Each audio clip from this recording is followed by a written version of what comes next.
Hi, I'm Sandi Genovese and welcome to this episode of the Ellison Education video series. Well, today we're going to get just a little bit wild, and by that I mean wild animals. Look at how cool these wild animals are. They are dimensional, and the way that they stand up is just ingenious. It's so wonderful. I can't wait to share it with you. If you look here, you will see that there are 4 assorted different animals. There's the elephant, the hippopotamus, the gorilla, and the lion. And for a project for your kids, they could put these wild animals into a diorama because it works so perfectly with dimensionality.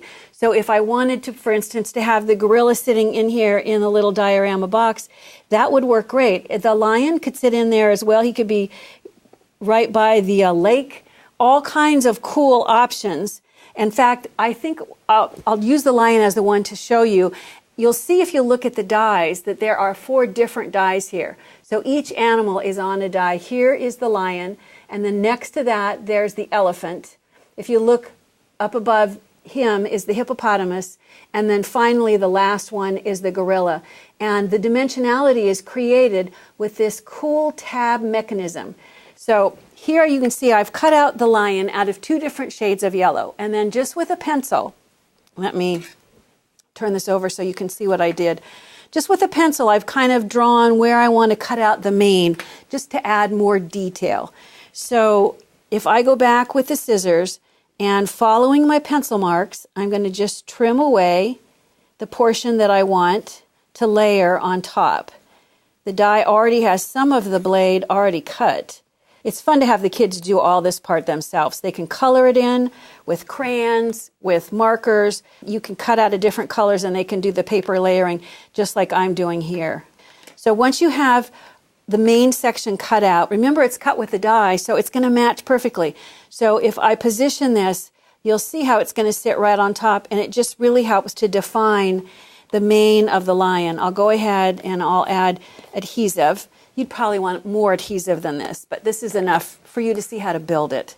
If you look here, you can see that I've just added another little detail here with a black pen. I've added some freckles, some definition of the nose, even added some black on the end of his tail. All of that is stuff that really is fun for the kids to do.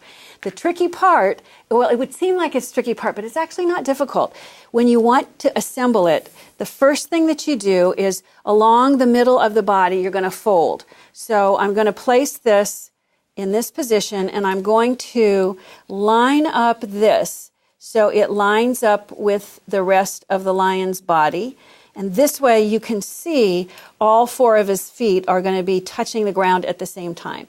So I'm going to fold right there, and then I'm going to go back and I'm going to also fold on each of these tabs, and I'm folding in toward the inside of the animal. So fold that one in, fold this one in, and then these little tabs here are going to interlock. So if I position them so that one of them will just slide right into the other one and push them together, you can see how it locks into place. And look at this. How cool is that? That little guy will stand up. All of the other animals, they're arranged in the same way. It's fun to do. Your kids will enjoy it. And the fact that it makes them stand up, it just makes them perfect for dioramas and really any dimensional display.